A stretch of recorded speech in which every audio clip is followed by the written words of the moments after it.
Bien, queridos amigos, amigas que están en la sintonía de Canal 30 Multicom, estamos de vuelta y ya pueden ver en pantalla nuestra compañía. Vamos a tener una conversación. Usted sabe que acá no son entrevistas, son conversaciones. Nos gusta poder conversar de diferentes cosas. Así que está con nosotros Claudia Morales, Seremi de la Mujer y Equidad de Género. ¿Cómo está? Muy bien, muy buen día. Bueno, muchas gracias por la invitación. Para nosotros como Seremía es muy importante dar a conocer el trabajo que estamos realizando, sobre todo una política tan importante que tiene que ver con políticas dirigidas a mujeres, pero también con impacto a otras personas, no tan solo hacia las mujeres, también velamos por la diversidad sexual y disidencia sexogenérica, pero también por las personas en situación de discapacidad, los niños, niñas, adolescentes, también es nuestro foco de trabajo como ministerio.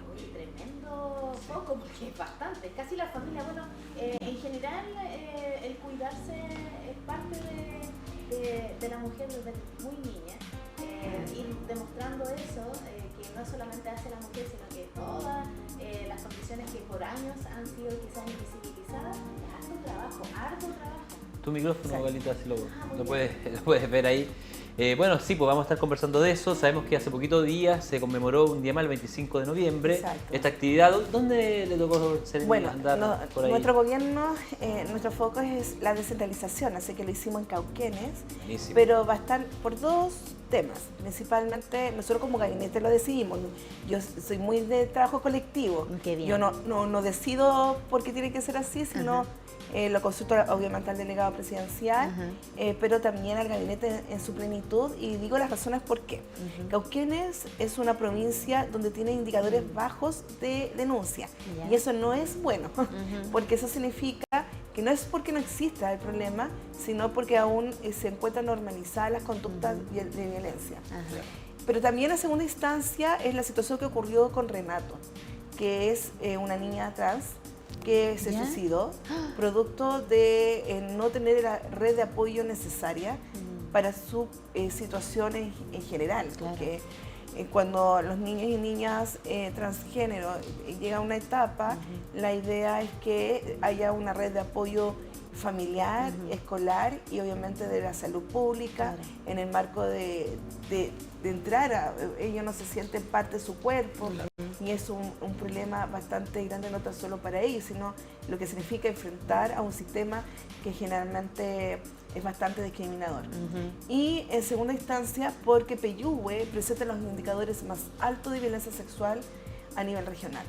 Wow. Y yo hablaba harto con la alcaldesa con respecto a este tema, y eso tiene que ver con acciones preventivas. Son generalmente menores de edad, y ahí uno se da cuenta de que el trabajo uno tiene que hacerlo mucho más intenso.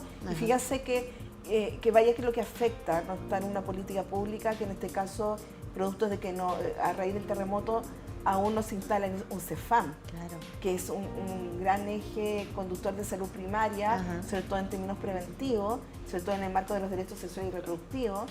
Y ahí, bueno, nuestro gobierno está bastante preocupado, y ya está listo el terreno, y ya se va a iniciar las obras. ¿Ah, pero, sí?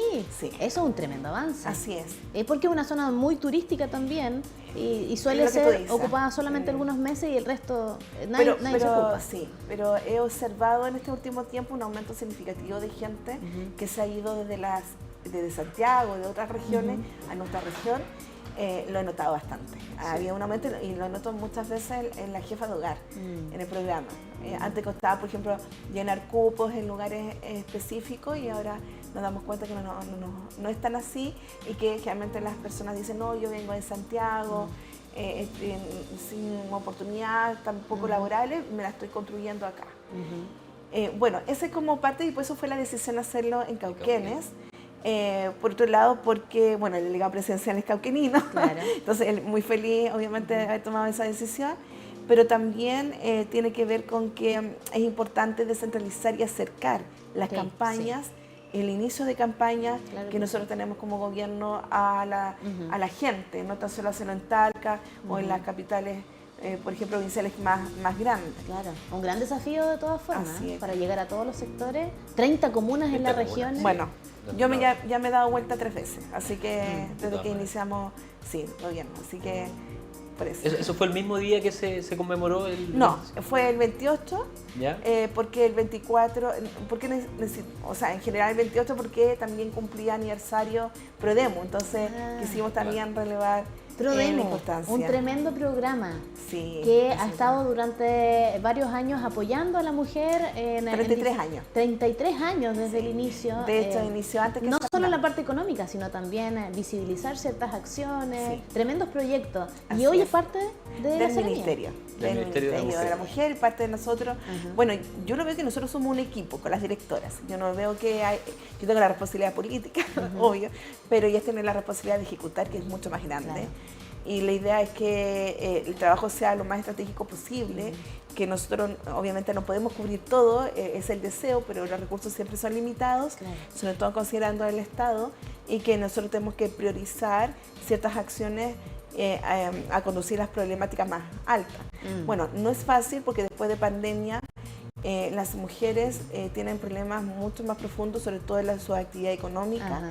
Hay que entender que desgraciadamente la pandemia produjo una inactividad profunda en las mujeres, primero por los cuidados.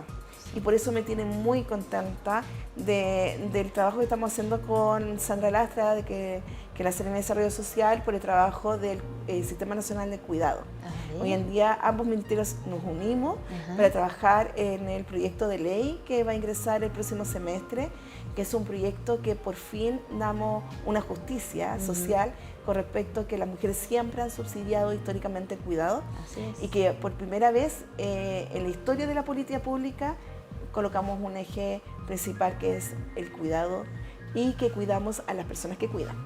Sí. Tremendo. Bueno, hace poquitos días también estábamos conversando sobre eso porque es importante poder visibilizar todo lo que son los cuidadores y cuidadoras, que en general siempre son más mujeres. Son el 82% de nuestra región, son 82. mujeres. 82%. Es bastante. Sí. Bueno, en general en el mundo son siempre la mayor cantidad, hay cosas de ver. Por eso es que las carreras que tienen que ver con el cuidado mayoritariamente son mujeres, y eso tiene que ver con la socialización y las construcciones sociales que nosotros tenemos, y que por lo tanto eso significa que las decisiones incluso de nuestras vidas finalmente termina siendo que las mujeres son las que cuidan. Ahora, hay hombres que cuidan, yo siento que eso ha ido aumentando, porque eso también significa que ahora los hombres sí tienen, por ejemplo, tutela de sus hijos, cuidan a sus padres porque es el único hijo, pero generalmente siempre se instalan en las mujeres. Y uno observa una de las historias diversas, son hartas. Nosotros hicimos el levantamiento de este proyecto de ley desde la gente. Nosotros hicimos un conversatorio, a mí me tocó en la provincia de Cauquenes y la provincia de Curicó hacer los conversatorios, levantamos la información desde las personas que cuidan y ahí nos damos cuenta que esas diversidades de realidades son profundas. Así es. Y que por lo tanto significa perder sus ingresos, perder sus proyectos de vida y como nosotros el Estado tiene que cuidar y también atender a esas personas que sacrifican su vida. Yo he conocido casos que incluso han cuidado durante 45 años. Claro. Y que tiene 56. Claro, toda una vida. Toda una vida cuidando. ¿Y ese proceso ya está incorporado, por ejemplo, en el Ministerio de Desarrollo Social? No sé, Sí, yo sé que no siempre. es su cartera, No, pero sí, no. hay un resquicio donde las No hay personas problema. cuidadoras pueden registrarse. Exactamente. Nosotros desde que más o menos iniciamos nuestro gobierno, el registro social de hogares se abre en el sistema para poder que las personas se autodeclaren cuidadoras. Así que en ese marco está listo y nosotros hace más o menos casi un mes, junto con el Desarrollo Social, hicimos junto con el Banco Estado visibilizar de que las personas que cuidan tienen la prioridad de ingreso a cualquier tipo de servicio público y Banco Estado para poder no perder el tiempo de la fila, Qué porque tremendo. ustedes se dan cuenta que los tiempos Sí. para una persona que cuida es mucho más Exacto. sensible que lo que uno es. Sí, de hecho fuimos rapidito ahí a Carrito Catedral a buscar las churrascas y las sopaipillas y eran largas filas afuera de los bancos. Siempre son más o largas menos 4 puntos donde las filas superaban las 20 personas. Claro. Y eso es para estar 1 hora y media ahí Exacto. pegado esperando que se atienda. Exacto. Claramente para una cuidadora o cuidador eso es un ejercicio forzoso. Absolutamente. Hay que volver nuevamente. O que estás con tus hijos, hijas, y ahora he notado un aumento igual significativo de niños y niñas con condición espectro autista, y eso también, bueno, ahí tenemos asociado la ley de TEA, que eso bastante va a ser un impacto importante para educación. Ahora, entiendo que todo esto es un proceso también cultural, de cómo nos acostumbramos a los diversos seres humanos que existen alrededor de nosotros y que tampoco nosotros no nos fijamos. Y ahí están los procesos de cómo nosotros ayudamos y aportamos a aquellos que son discriminados o excluidos en nuestra sociedad. Sí, porque si nos ponemos a pensar dentro quizás de la parte educativa, en los colegios sí se establecen algún tipo de programas que van en pos El programa PIE. Claro, pero después, por ejemplo, en la parte universitaria, eso no hay tanto un respaldo. No, ahora sí. Hay que recordar que a raíz de las tomas feministas que ocurrieron en el 2017, se abrió la oportunidad de incorporar lo que significa género y discriminación. Por ley, ahora todas las universidades tienen que tener una dirección de género. Y se ha focalizado bastante y de hecho tienen una estrategia de inclusión. Entonces, sí, lo que pasa es que de inclusión ha sido más o menos hace como 6 años atrás, comenzó muy levemente, pero a raíz del 2017 eso como que abrió más camino antes de poder, en el fondo, involucrar a las personas que son diversas. Claro. Obviamente, antes sí eran discriminadas, eran excluidas, finalmente nunca terminaban su carrera universitaria, pero ahora hoy día veo con muy buenos ojos que los rectores y rectoras de nuestra región están muy ocupados en poder realizar acciones que implique la antidiscriminación, porque no hay que olvidar que estos jóvenes que terminan de estudiar van a ser los futuros profesionales y que algunos de ellos incluso van a ser tomadores de decisiones no tan solo políticos, sino también económico o empresarial, que eso significa también parte del desarrollo de nuestro país. ¿En nuestro programa, en esta ley, también se incluyen, por ejemplo, las personas con TEA para la universidad? Exacto. La ley, en cierta forma, de las universidades incluye todo lo que significa inclusión. Y ahí, claro, ahí viene todo. La ley TEA está incluido lo que significa cómo vamos a apoyar e incluir a niños y niñas con condiciones preautistas. Ahora, hablamos de condición, un tema de construcción social, pero cuando hablamos de TEA tiene que ver con un trastorno, el neurodivergente, donde los niños y niñas hoy en día tienen que enfrentar a un sistema que no los incluye, porque el sistema está asociado a gente que tiene ciertas características. Y bueno, la educación siempre ha sido de ciertas características. Entonces, yo me preguntaba de esto cuando yo era chica o estaba en enseñanza media o básica, yo nunca me fijé de que alguien hubiera sido distinto. Pero si uno se va recordando, efectivamente eran absolutamente excluidos y llevados a colegios que eran de lenguaje o colegios que eran como especiales. O los sacaban de la sala, de hecho. Exactamente. No recuerdo cómo se llamaban esas, como el especial. Era un nombre bastante discriminador dentro de lo que era la época hace muchos años atrás. Claro. Ahora, tenemos que incluirlos y ese es el foco que nosotros tenemos que desarrollar. Qué gran desafío, y que una política pública se haga cargo de esta justicia social implica también ir avanzando en ciertos retos. Hace pocos días hubo una conmemoración respecto a la violencia hacia la mujer. ¿Cómo estuvo eso? ¿Hay movimiento en la región del Maule respecto a yo creo que sí. Yo creo que en el fondo yo estoy sobredemandada por lo mismo y nosotros también lo observamos con las directoras con respecto a que la gente ya se está atreviendo un poquito más a hablar. Ahora, siento que los años que llevo, porque yo llevo 22 años en el servicio público, de las cuales 15 me he dedicado al tema de género, y inicié mi carrera en el CERNAM, por primera vez consultamos a las organizaciones de mujeres y feministas sobre cómo ellas veían las campañas antiguas. Y siempre uno observaba que las campañas eran muy revictimizantes hacia las mujeres, pero hoy en día, si tú te das cuenta, ante la consulta que hicimos, en la campaña anterior fue "sí es mi problema" y ahora "lleguemos a cero", se focalizan a quiénes, a nuestra sociedad. Claro, en totalidad. Exactamente, no a las mujeres, sino es como cómo interpelamos, cómo acompañamos, cómo denunciamos, siendo nosotros no necesariamente los afectados directamente.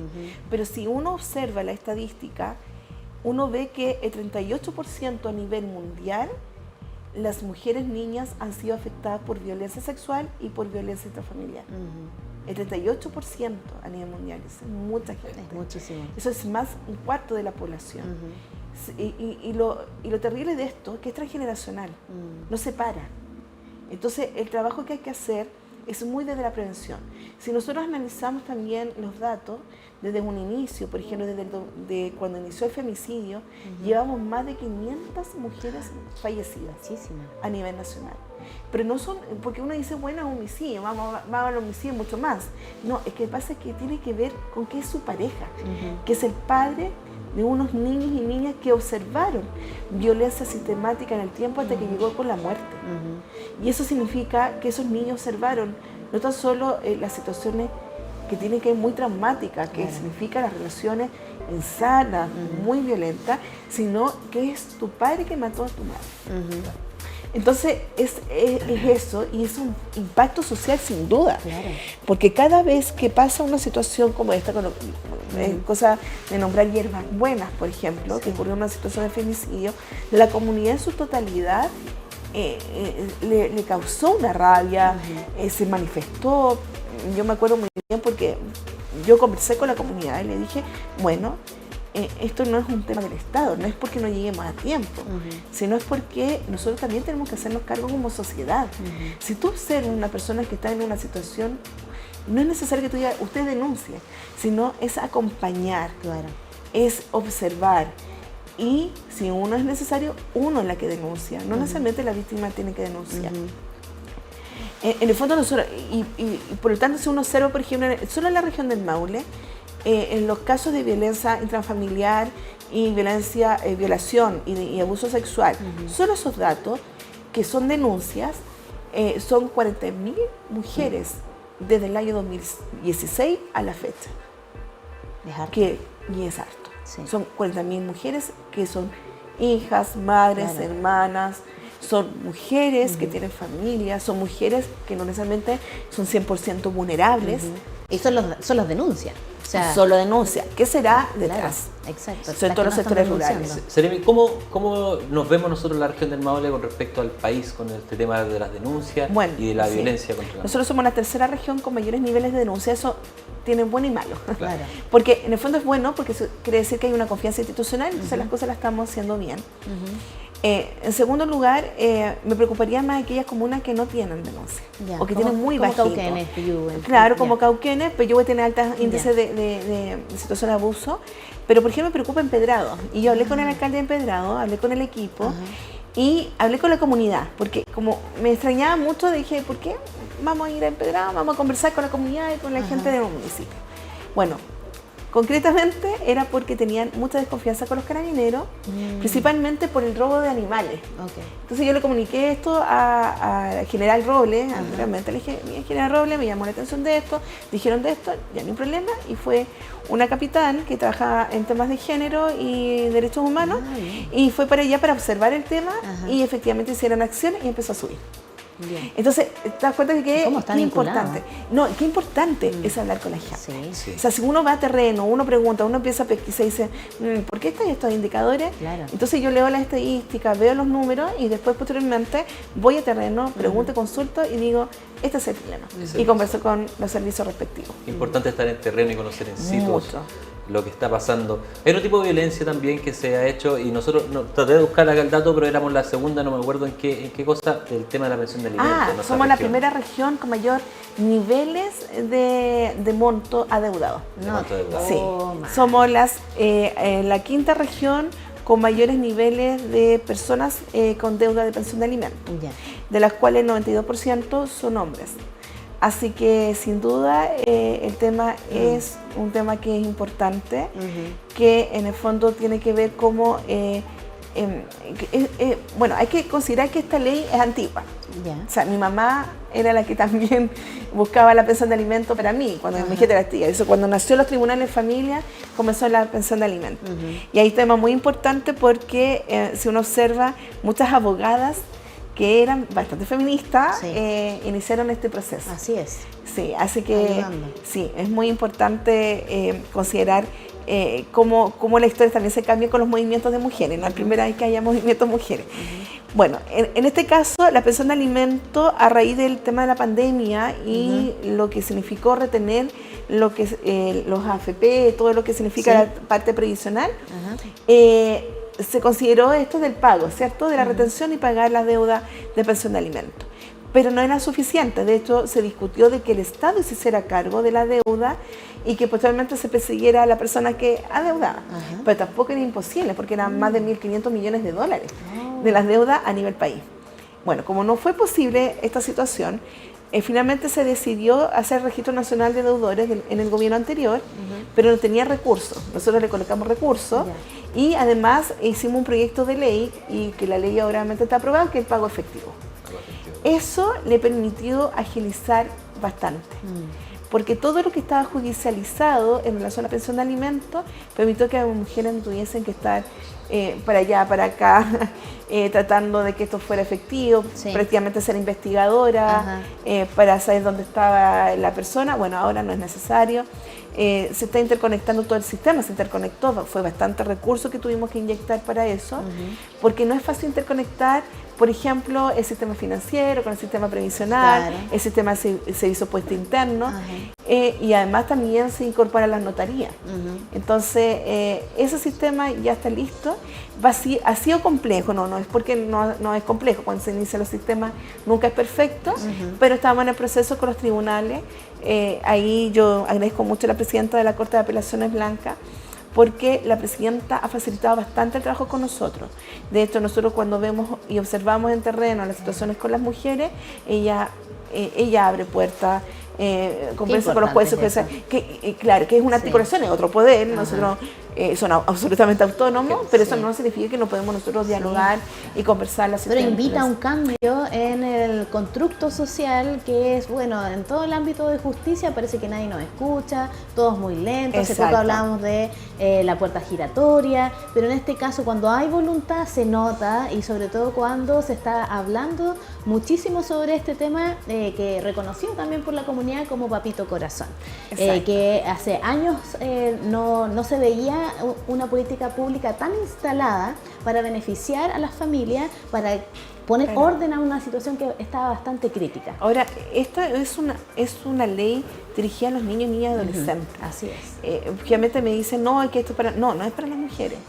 Esto tiene que ir a un nivel ético. Entonces, cuando a mí me pasa que los hombres insisten en no pagar, hacen todo esta truculillo, porque obviamente no crean que no lo hacen. Bueno, pasan las propiedades para exacto, otras pero ellos se personas. manifiestan de que están en desacuerdo. De hecho, en la semana pasada Contraloría hizo un dictamen de aquellos que teniendo pensión de alimentos no se les renovaba un horario. ¿Ah, sí? Exacto, Muy bien. estando al Registro Nacional de Deudores. Entonces dice, bueno, que es injusto y todo.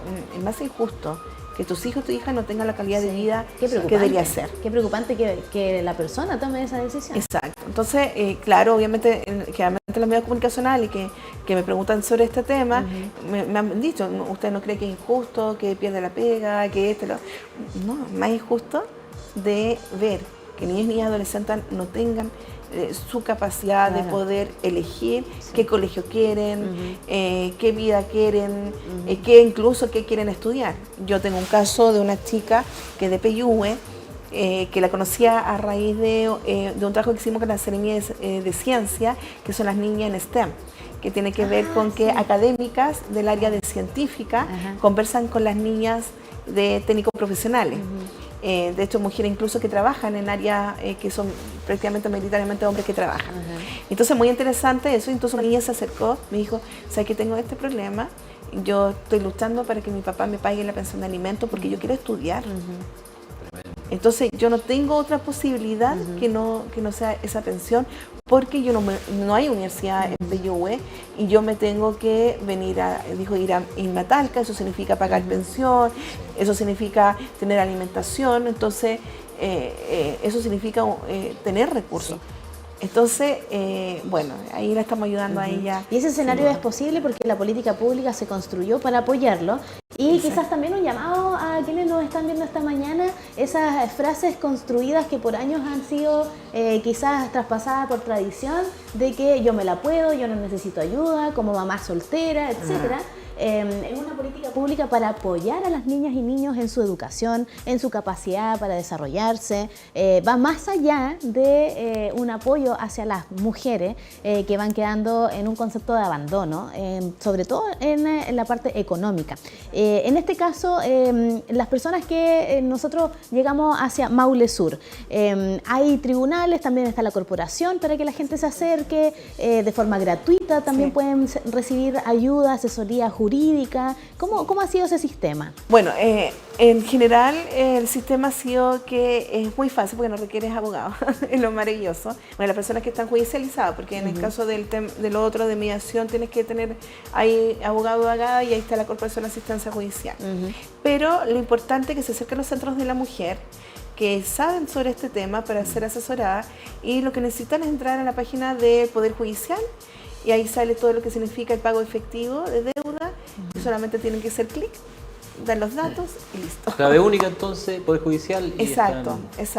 Y obviamente hay ciertos documentos que ellos tienen que ingresar, que es lo que solicitan ahí. El proceso también nosotros lo apoyamos desde la Seremía, y que en el fondo solamente ingresar y ver, por ejemplo, la OIRS que están en el CERNAMEC o la OIRS de la Seremía, pues si quieren alguna consulta. Pero en general la corporación está trabajando en esto, y ya estamos nosotros hablando con la Seremía de Justicia para ver que las universidades también aporten, de dar charlas a través de los abogados y abogadas que están ahí en práctica, y también poder apoyar a muchas de las mujeres, porque la idea ahora, y eso también me he dado cuenta en estos últimos tiempos a raíz de la responsabilidad social universitaria, el poder hacer de que los estudiantes estén más cercanos de la sociedad, que antes yo recuerdo que no había ninguna posibilidad. Claro, Qué importante, Seremi, es hacer la bajada de la información, ¿cierto? Sobre todo estas cosas que son importantes que la comunidad lo sepa. Sabemos que anda con la agenda súper ocupada, así que le agradecemos enormemente que se haya tomado este tiempito de conversar con nosotros. Nos hubiese encantado poder conversar de muchas cosas más, pero le dejamos invitada a que nos pueda acompañar en otra oportunidad. No, absolutamente. Bueno, tenemos muchas cosas, mucho más que estamos trabajando. Un tema muy importante, la autonomía económica. Cercotec está muy a full a través de fondos regionales. Ahí la gobernadora Cristina Bravo ha hecho un trabajo bastante interesante en relación a lo que significa tener un aumento de inversión hacia las mujeres. Por eso mismo nosotros trabajamos muy de la mano. El Ministerio de la Mujer y la Equidad de Género, que siempre nos dicen que nos quieren desaparecer constantemente, y eso pasa en general en el mundo, trabajamos en lo que significa gestión pública, y ahí trabajamos que los otros puedan aumentar las posibilidades de aquellos que no ven, y eso se llama sesgo. Entonces nosotros lo que hacemos es disminuir los sesgos, poder coordinar, articular, gestionar, es nuestro trabajo, y yo trabajo con los alcaldes, alcaldesa, hasta la gobernadora en todos los servicios públicos. Mi rol es asesorar, pero también obviamente ver aquellas situaciones que podemos nosotros mejorar, o que también tenemos que observar, sobre todo considerando que nuestra región fue bastante afectada en la inundación. Seremi, 20 años ya en temas de género. Sí, 15 años, 22 años en el servicio público. Y en ese aspecto usted ha visto el cambio que se ha generado y los avances que se han construido tanto, que muchas familias han trabajado para poder obtener los derechos que hoy existen. Ojalá no los perdamos en el futuro. Exactamente. Yo no creo que uno de los temas más importantes es que nadie pierde los derechos. Lo que pasa es que en algún momento no nos deben reconocer, como ha pasado la esclavitud, como ha pasado también las situaciones de las guerras, cuando ha ocurrido conflictos armados, conflictos políticos, finalmente no se reconocen ciertos derechos, y los más afectados desgraciadamente son las mujeres, los niños, niñas, adolescentes. Lo estamos viendo en Palestina, mayores. Lo estamos viendo actualmente. Qué terrible. Sí, terriblemente. Pero por eso muchas gracias, Seremi, por habernos acompañado esta mañana. Lo habíamos anunciado tempranito que nos iba a acompañar. Le agradecemos que se haya tomado un momento de su agenda. Sabemos que está con muchas cosas para poder venir acá y conversar con la comunidad. Y quiero igual decirles a la comunidad en general que nosotros somos una Seremía absolutamente abierta. Si necesitan conversar con nosotros, al contrario, muy feliz ir a terreno, muy feliz también recibirlos en nuestra oficina, que es muy pequeñita, pero feliz en recibirlos, y sobre todo estamos muy pendientes, más de lo que piensan, de todas las comunas, pero sobre todo queremos que estén más cercanos a nosotros, porque así queremos nosotros políticas públicas mucho más con sentido y pertinentes a las realidades de todo el territorio. Bien, Eso. Seremi, muchas gracias. Bien. Conversamos con la Seremi Claudia Morales, por supuesto, Seremi de la Mujer y Equidad de Género.